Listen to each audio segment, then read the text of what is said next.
And they're into the stretch, and it's Nyquist and Mohaymen in their bi-coastal battle at the top of the stretch. On the inside is Mahesto in third. Nyquist has moved away. Mohaymen has no answer today. On the inside is Mahesto, and then comes Fellowship. Nyquist drifting out to the center of the track, but he's far in front.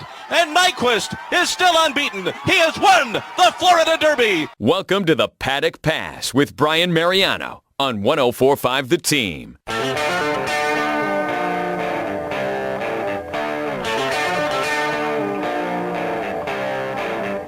What a weekend in the Florida Derby this past weekend. Nyquist taking it down. Welcome to the Paddock Pass. I'm your host, Brian Mariano. We're joined for the entirety of the show this week by Tom Guzlowski. What's up, guys? I'm doing great. I'm on for the entire show. This might be the biggest mistake you've ever made. But no, I'm going to enjoy it because we're getting closer and closer to the first Saturday in May. No, I'm actually worried that my show is going to be off the air after this week. I was really worried about this when I asked you to come on just to talk a little bit about the races, and then I really am second-guessing it now that we're actually doing it. Hopefully we'll cash in some picks here later on in the show with some prep race forecasting we got coming up. I sure hope so. Yeah, we're going to tackle all the prep races this weekend. We're going to go over last weekend's ones. And then, of course, we're going to unveil the winner of the bracket. And I'm not going to give it away, but I might not be as excited as I was last week.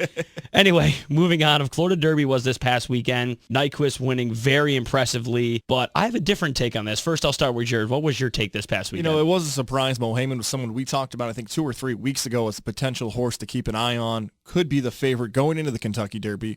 But Nyquist dominated the race. It blew away the field.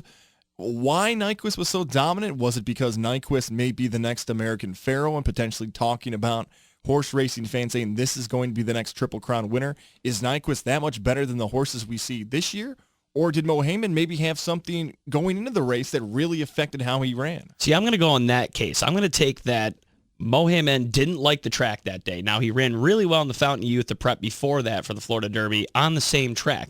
But that was a drier track than they saw on Saturday because it rained most of the night on Friday and Saturday morning. So the track was still wet. You could still see puddles all over the track. So I'm not going to jump out and say that Nyquist is by far and away the favorite going into the Kentucky Derby. I'm still going to go with Mohaymen, but I think the bettors are going to go and say that Nyquist is probably going to be the favorite. I'm not going to go American Pharoah favorite, though. You win American Pharoah there to possibly what he could be. Right. He won't be 5-2 the first Saturday in May. He'll be 4-1, 5-1. This is going to be a wide open board this year, guys. That along with the fact of let's see how these horses perform in these upcoming prep races. Because if there's a dominant performance, if someone blows away the field in one of these prep races, people might reconsider and say, okay, the money's going on Nyquist. My money should move to this horse. So I can see where you're going with that, but still there is a lot of weeks left to go, a lot of weekends to figure out maybe Nyquist's number when he opens and then eventually the gates open up and he runs, what that number's going to be. Yep, well, the next 2 weekends that'll have prep races going, and this past weekend had another prep race as well, the Louisiana Derby with Gunrunner, and I was all over this horse last week. I'll have to pat myself on the back for picking something right last weekend because it was probably the only one I did have, but this horse sat a perfect trip, and by far, once they hit the 8th pole, ran away from this field. He was the class of this field. So I go off of what you just said. Maybe there are other horses that will be played, and I'm going to look at this horse in the first Saturday in May and say, if he's 10-1 or higher, he's going to be on my tickets. And I know you like to play those big triples. I love playing the trifectas, the superfectas. When I go to that first Saturday in May window, I'm hoping not to pay rent for a few months. I'm hoping to hit it big. I think that's how a lot of people who go to the window, and I know there's smart bettors who bet more than just the Derby, but others are looking for those exotic bets to have that huge cash in and say, I want a 5-digit ticket or $1,000 and more, something on that trifecta, or even who knows, you split a superfecta with a bunch of people, see if you can hit one of those. Are you saying you want to split a superfecta this year, guys? Or were you trying to tell me? We'll see. Well, am I not good enough for you? The way you and I get paid at this station, we probably will need to split a bunch of bets. Yeah, I mean, you're not wrong there, that's for sure. I mean, they definitely don't pay us enough for what we do here. But so if we go off of this past weekend, guys, I'm definitely going to take away Nyquist, his impressive race. Gunrunner was also really impressive. But we're going to set up to this weekend's Derby prep races. We each took a different race to go over. I'm going to start with you. You took the Wood Memorial. What's going on in the Wood this weekend? I'm struggling with the Wood Memorial. I know the Wood, it's been a while for horses to try to figure out if you win the Wood, can you have enough to go all the way and win the Run for the Roses?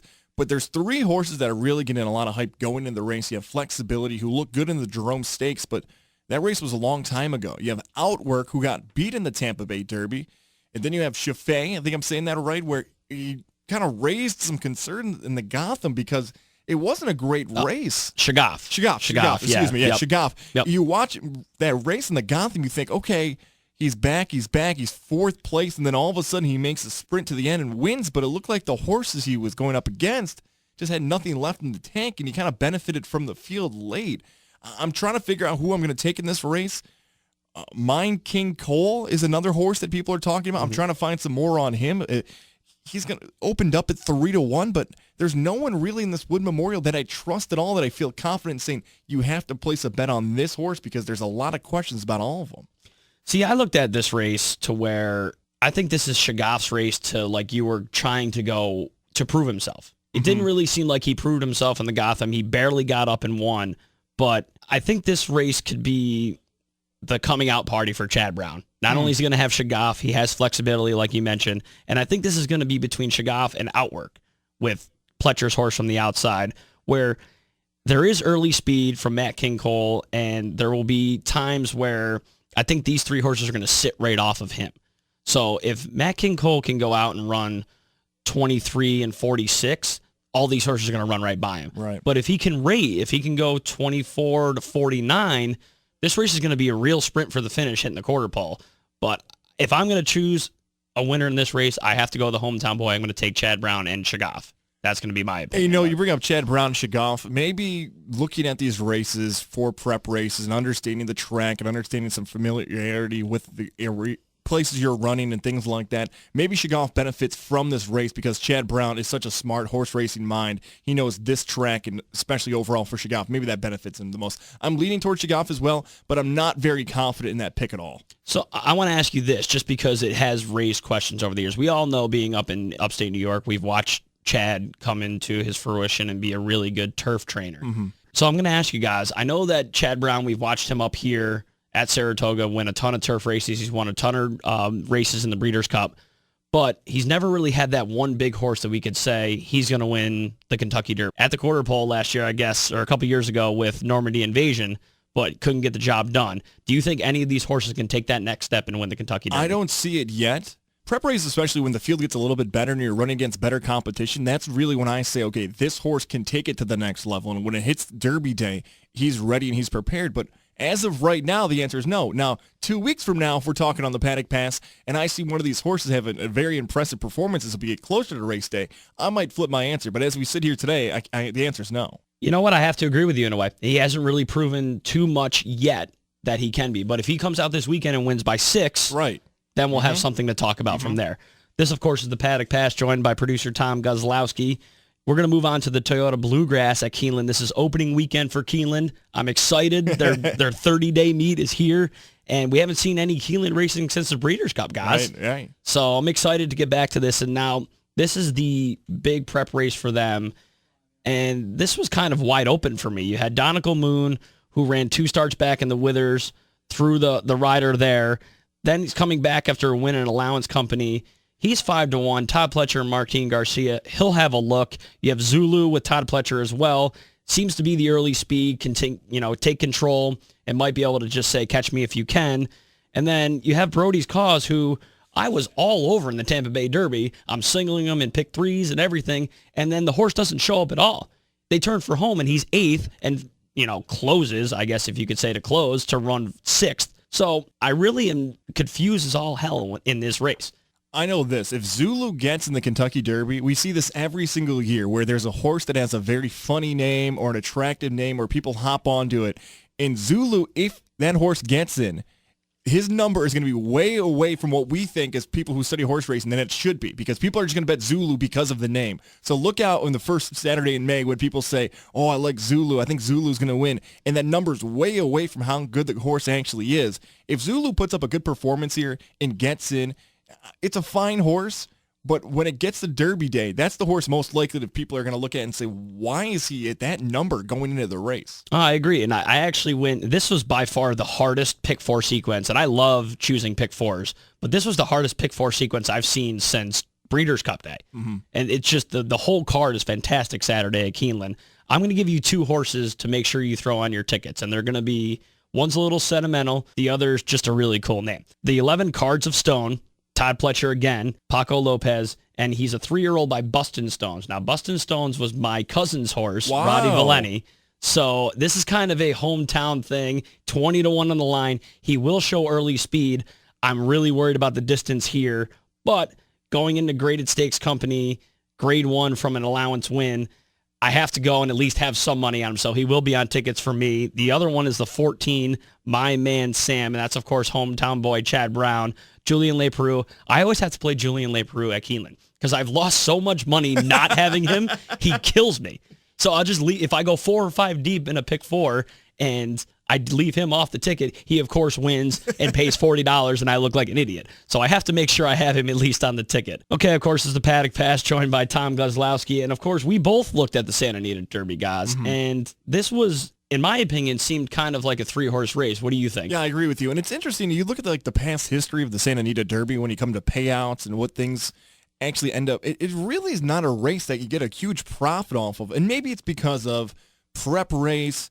The owners, the trainers know we're going to put quality horses in the race, and the smart bettors know, okay, these are the horses that are going to dominate the field overall. The last 5 years, you're not looking at huge payouts in the Santa Anita, but you're looking at contenders for the Kentucky Derby. I'm with you. A 3-horse race, more spirit.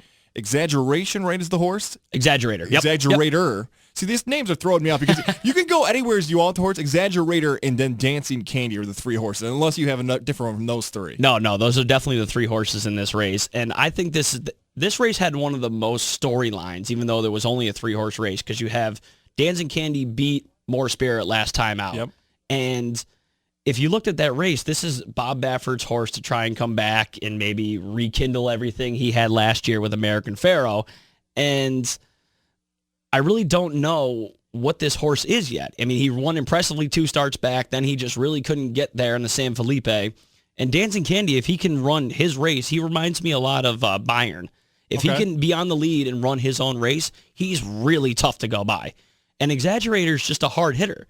You know, Kent DeSormo and Keith DeSormo, that's a really tough combo. And he won the Delta Down jackpot earlier in the year to take the lead in the Kentucky Derby point standings. So this has a lot of different storylines, and this, I think, is going to be the race that tells us who's going to emerge after Nyquist and Mo Heyman on the West Coast. Yes, I agree with that. And also, handicapping-wise, the tough part about this race is you watch Dancing Candy. At the end of that race, he's pulling away, but there's also not a lot of push. There's not something where you say, wow, what an impressive performance. Now, is that because Dancing Candy is maybe not a great horse or doesn't have that power, or is it because they said, let's hold off because we know we have a lot of races down the line. We have the Santa Anita coming up and hopefully the Kentucky Derby. Did they just save that horse at the end, or is that all Dancing Candy has? Are we going to see him break through in this race and show off, yeah, watch what I can do. Not only can I go wire to wire, but I can blow people away when I get the chance.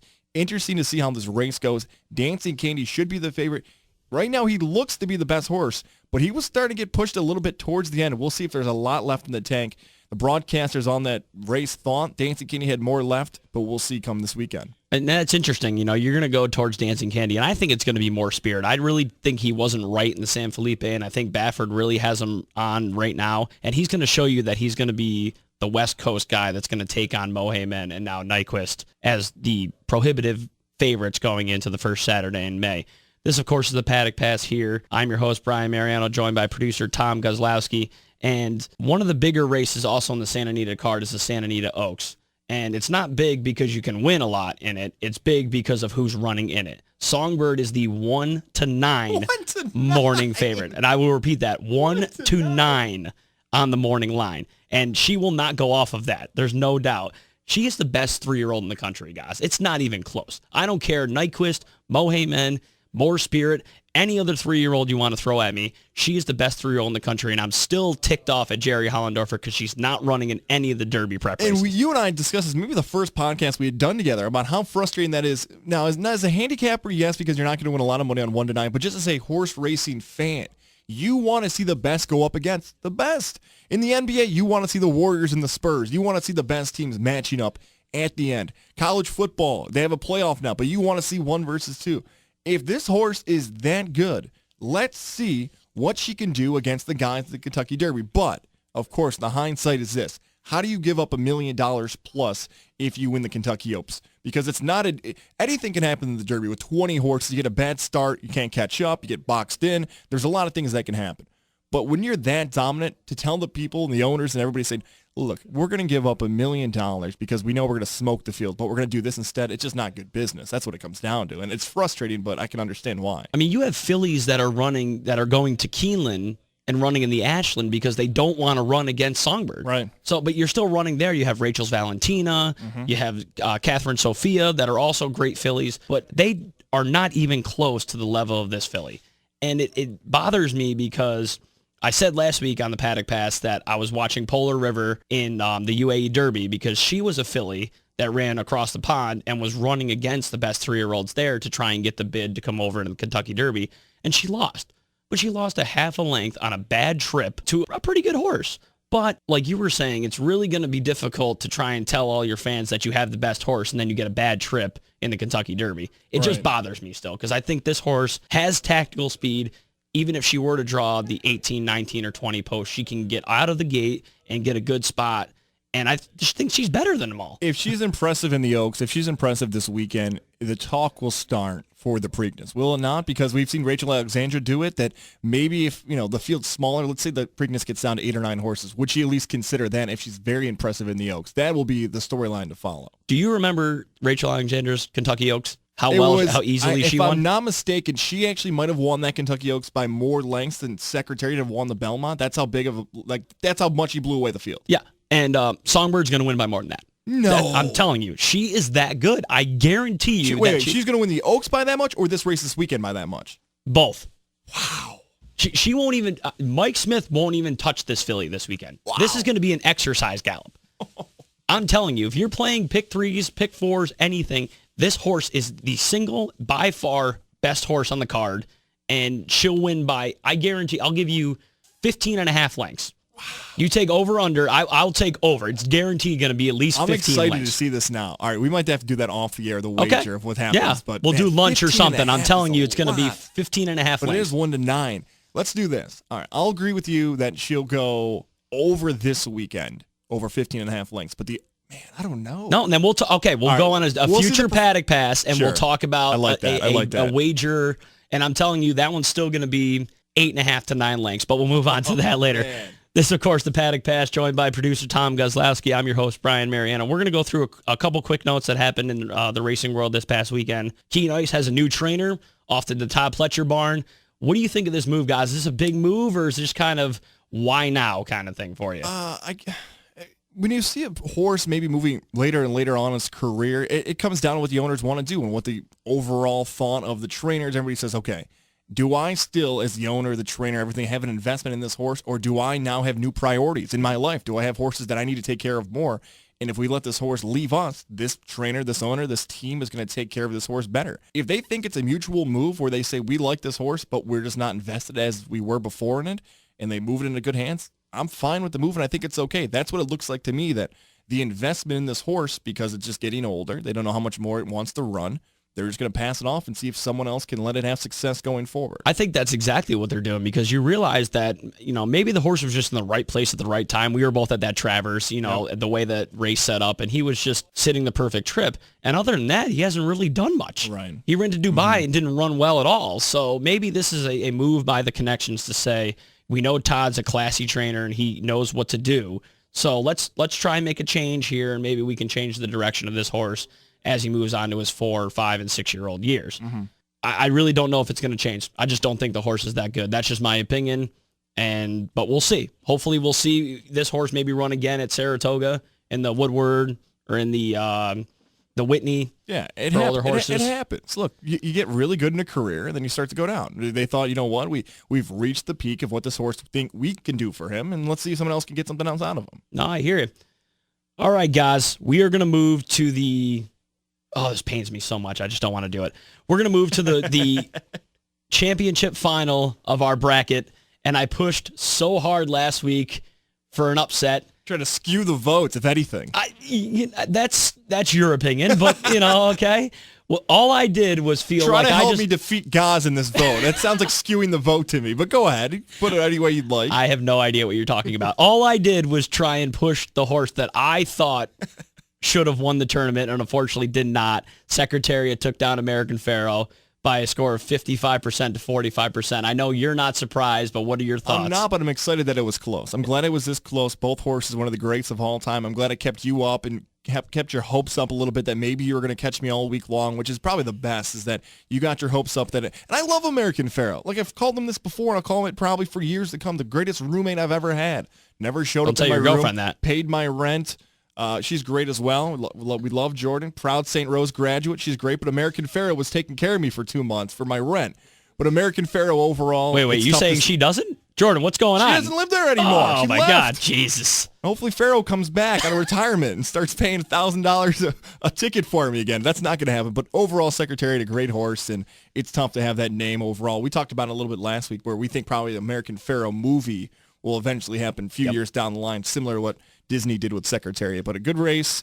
It came down to the end, 55-45. Big Red takes it home. It was fun, though. It was fun to go through that and to see certain upsets that we got. And I think ultimately we got the two best horses in the final. Yeah. And unfortunately, I couldn't skew the votes, of course, what you'd say I did. But maybe I just tried to help a friend along. I don't know what you're trying to tell me, guys. But I appreciate you joining the show, man. I'm going to kick you out, though.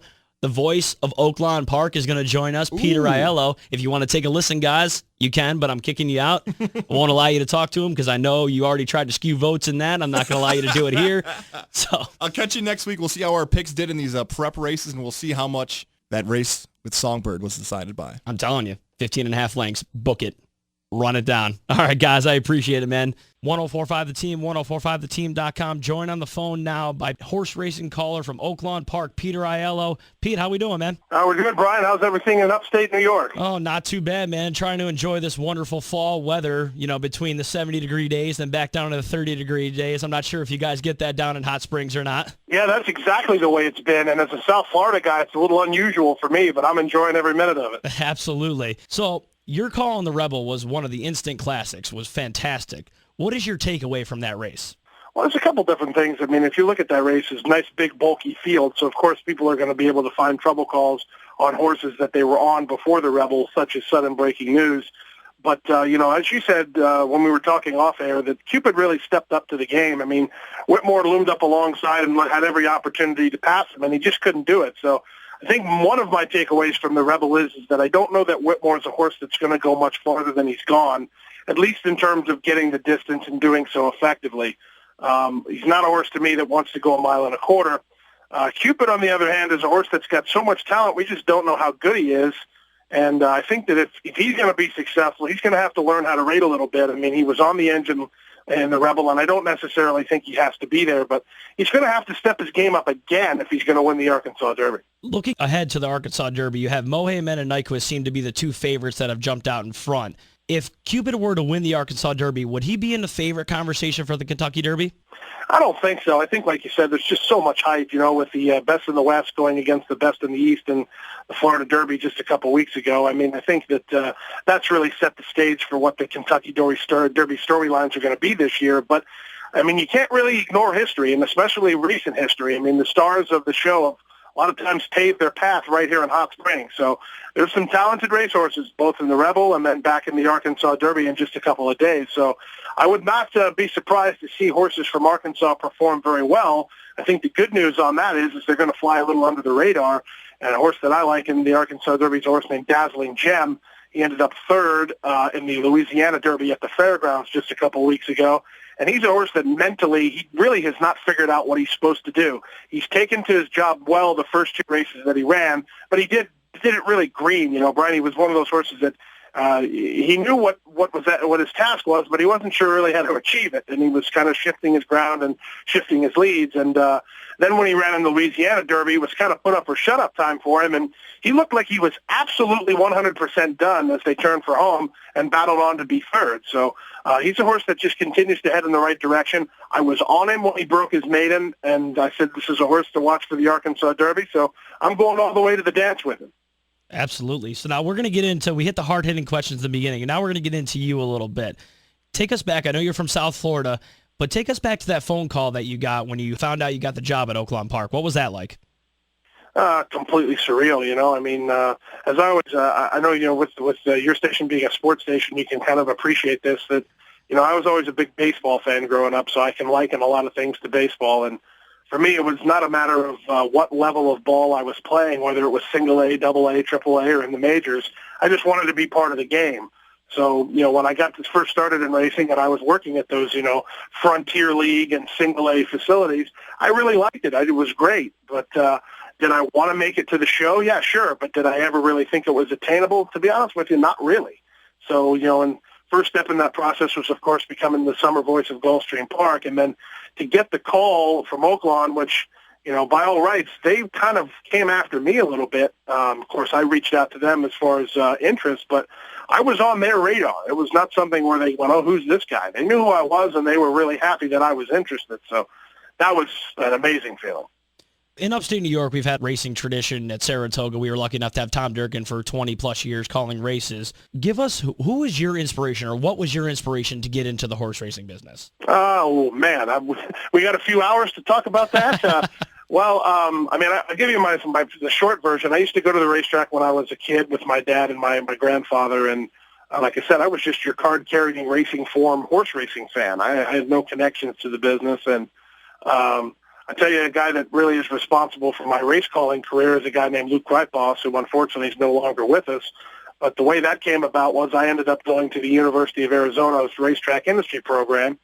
And in doing that, the first thing they ask you is kind of like an entrance exam was, you know, what is it you want to do in the racing business? And I had tinkered with this idea off of fake calling races off a video game that, you know, maybe I wanted to be an announcer. And you know, so they put me in contact with Luke, who was an alumni of the program. And a couple months later, I got to call my first official race in Tucson at Rito Park. And from then on, Luke kind of took me under his wing. He gave me a whole heck of a lot of opportunities. And, you know, is instrumental in making my career the way it is, both as a person and as a professional, because he got me my first job in Cincinnati in 2008 at River Downs, and everything kind of snowballed from there. Take us through a typical day. What's a typical day like in the life of Peter Aiello? Well, I can tell you one thing. It's certainly a lot more hectic here at Oaklawn Park than it's ever been at any of the other facilities that I've worked at least with the terms of being an announcer and making appearances and things like that. Of course, you know, when I was working at Hialeah, I was used to being really busy, but I was really busy doing a lot of managerial type stuff. And so here as just the announcer, I kind of thought it would be a little bit of a break, but not even in a little bit, especially with all the craziness leading up to the Arkansas Derby. Everybody told me when I got to Hot Springs, including Frank Miramotti, you know, who was so helpful in giving me some helpful hints on my way to Hot Springs and getting me to Hot Springs. He told me, he said, you know, you really don't understand what a big deal you're going to be in this town. And he sure was right about that, because I am definitely a big deal. I mean, you know, handshaking and picture taking and all kinds of stuff of that, you know, of that nature that happens on a regular basis. So it's been weird, to be honest, but I'm slowly getting used to it. Well, yeah, I mean, not only a big deal down there, but you're a big deal all around the country. You hear your calls throughout up here, especially, you know, in the upstate New York region. We're really into horse racing. Have you ever been up here? Have you been to Saratoga? Yeah, I've been to Saratoga once, but I spent the summer working in the racing office at Finger Lakes. It was part of my my internship with the University of Arizona. So I've actually got to be an upstate New York resident for a little while.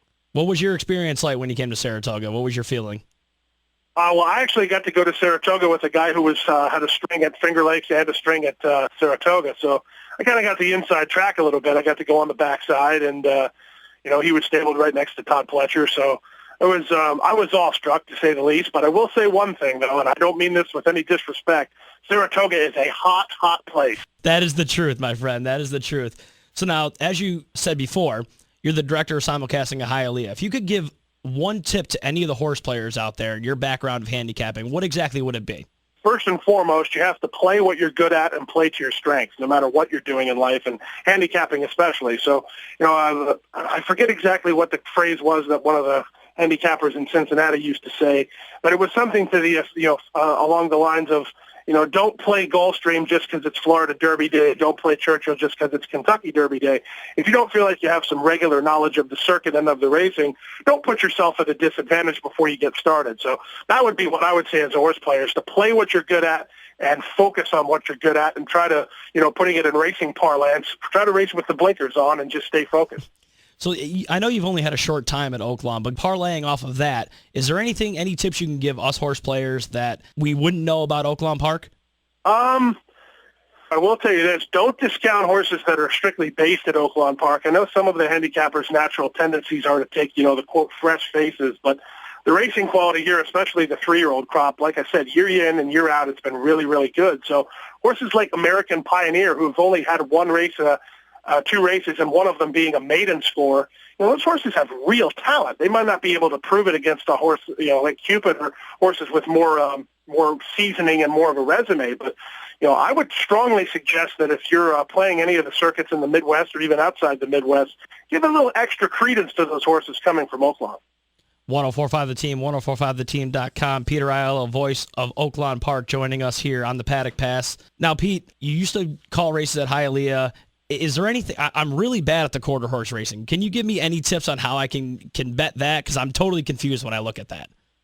Well, let me ask you an even stranger question so I can help answer your question. Have you ever bet greyhounds at all? Yes, I've made my way down to Florida a few times at Tampa Bay Downs, and I've seen some greyhound racing myself, but I'm just as confused betting those, so you got to help me out with those as well. Well, I think a lot of that comes down to post position. Post position becomes really important both in greyhounds and in quarter horse racing, and you have to kind of take into consideration, with the start being so important of the quarter horse races, you have to consider where the horses are drawn. If there's a horse that has routinely shown that he can break sharp, and he's drawn next to 2 horses that routinely show they haven't been able to break sharp, you can pretty much trust that that horse will get a clean trip. And a lot of times in the quarter horse races, if you can guarantee a clean trip, you're very much in the driver's seat in terms of being able to take advantage of the race. Peter Aiello, the voice of Oaklawn Park. You can get a hold of him on Twitter at @AnnouncerPete. Pete, I appreciate you joining us this week, man, and best of luck in the Arkansas Derby. I'll need it, that's for sure. Biggest call of my life, so hopefully I can do it as well as I did the Rebel, and then everything will be good from there. There he goes, Peter Aiello. Thanks again for joining us, Pete. Good luck to everybody this weekend if you're playing the Wood Memorial, if you're playing the Santa Anita Derby, and, of course, you're playing the Toyota Bluegrass. I'm going to make sure I have the Pick 4 tickets up on 1045theteam.com as well. Best of luck this weekend, guys, and we'll make sure all your Pick 4 tickets are winning ones.